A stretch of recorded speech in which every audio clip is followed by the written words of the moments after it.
Hello, everyone. Tonight we step into the darkest side of Christmas. 4 true terrifying Christmas horror stories that'll make you think twice before turning off the lights this holiday season. Because even in the season of joy, something old, something cold, something hungry still waits in the shadows. Our first story begins in 1996 in a small, snow-buried town in Montana. The Thompson family had just finished decorating their Christmas tree. The smell of pine and cinnamon filled the air. Laughter echoed through the cozy living room as their 7-year-old son, Timmy, stared out the frosted window. "Mom," he whispered, "Santa's here." His parents smiled, thinking it was his imagination, until Timmy added softly, "He's looking at us." His father went to the window. Nothing but darkness and falling snow. Later that night, as the fire crackled low, the dog began growling, low and uneasy. Then came the sound, slow, heavy footsteps crunching the snow outside the front door. Mr. Thompson checked the clock, 12:04 a.m. He peeked through the peephole. No one there. But when he opened the door, the cold rushed in and a bloody handprint smeared across the glass. They called the police, but when officers arrived, the print had frozen solid like it had always been part of the frost. The strangest part came the next morning. Beneath the Christmas tree sat 5 new presents wrapped in bright red paper they didn't own. Inside each box was a small toy, old, handmade, and a photo of a child smiling beside a man dressed as Santa. Every photo was decades old. The man's face looked the same in everyone, though the children changed. Police never found out who he was or where the photos came from. That winter, several families across nearby towns reported the same thing. Strange gifts appearing under their trees, handprints in the snow, and in one case, a figure seen outside wearing a cracked Santa mask. Our second story takes us deep into the frozen wilderness of Alberta, Canada, 2003. A young couple, Elena and Mark, rented a remote cabin to spend a quiet, romantic Christmas together. No neighbors, no phones, just snow and silence. On the first night, they built a fire and toasted marshmallows while soft carols played from a small radio. Around midnight, the music distorted, like whispering underneath the static. Elena turned it off, unsettled. Outside, the wind howled. Then came the sound of footsteps above the roof, slow and dragging. Mark laughed nervously, probably snow sliding off. But when he went out the next morning, there were footprints, boot marks circling the chimney. The next night, small gifts began appearing on the porch. An old toy soldier, a broken snow globe, and one small box tied with red ribbon. Inside was a tooth, a child's tooth. Terrified, Elena wanted to leave, but the car wouldn't start, and the phone line was dead. On Christmas Eve, Elena woke to jingling bells inside the cabin. She turned her head and saw a figure crouched near the tiny Christmas tree, whispering to it. She couldn't move. She was frozen in terror. The figure turned, pale skin, dark hollow eyes, and a torn red coat. It placed something beneath the tree and vanished into the dark corner of the room. When Mark woke up, Elena was shaking. Under the tree lay a note. "Thank you for keeping her warm." The police arrived 2 days later after a rescue signal was finally received. They found the cabin door wide open and small footprints in the snow leading into the forest.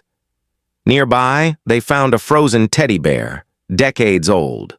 When locals heard the story, they told police about a little girl who had gone missing in that forest in 1954. Her body was never found, but every Christmas, hunters heard someone singing carols deep in the woods. Our third story takes us to London, 1987. In St. Mary's Children's Hospital, Christmas was supposed to bring joy to sick kids.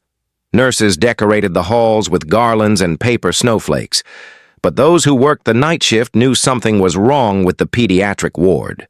Every Christmas Eve, at exactly 11:59 p.m., the hallway lights would flicker, and a faint lullaby, one that no one recognized, would echo from room 12.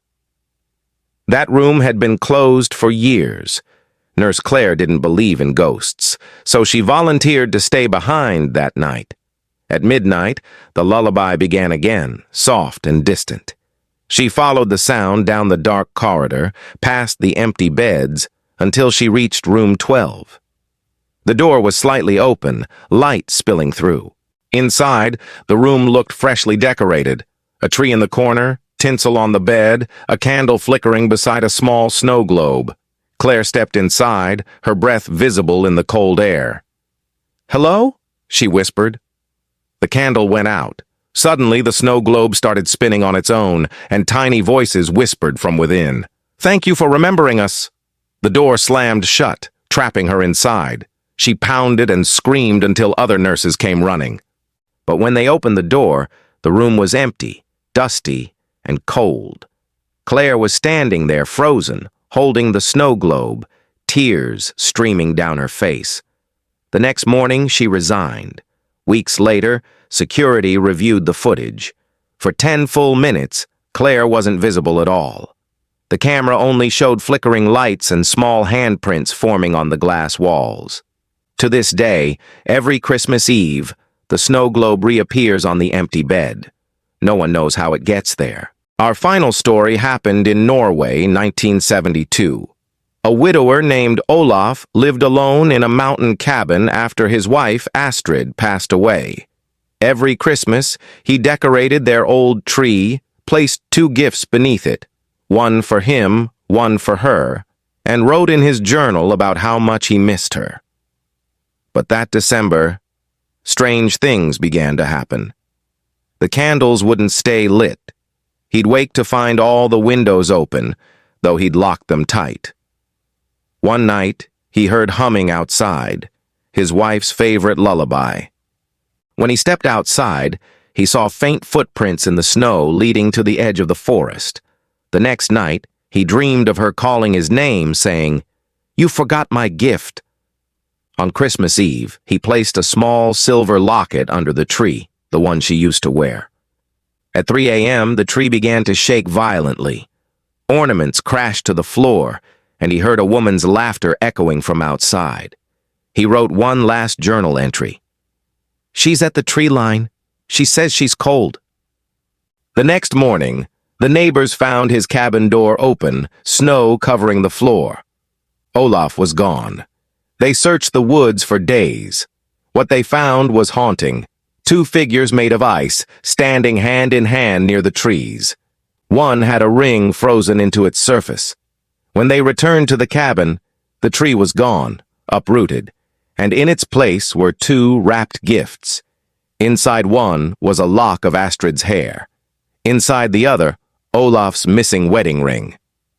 Locals still say that if you wander near those mountains on Christmas Eve, you can hear a man humming to his lost wife in the snow. These stories, whether you believe them or not, remind us that Christmas isn't always about light and laughter. Sometimes it's about what hides beneath the carols, behind the gifts, and inside the long, cold nights. Some say the holiday spirit is real, but others believe it's something else entirely. Something that feeds on the warmth of the living to remember what it once had. So as you sit beside your glowing tree this Christmas, if you hear a knock on the window or a faint jingle in the dark, don't open the door, because not every Santa that visits is here to give. Some have come to take. Thank you for watching Shdows Secrit. Don't forget to like, share, and subscribe for more terrifying stories from the shadows.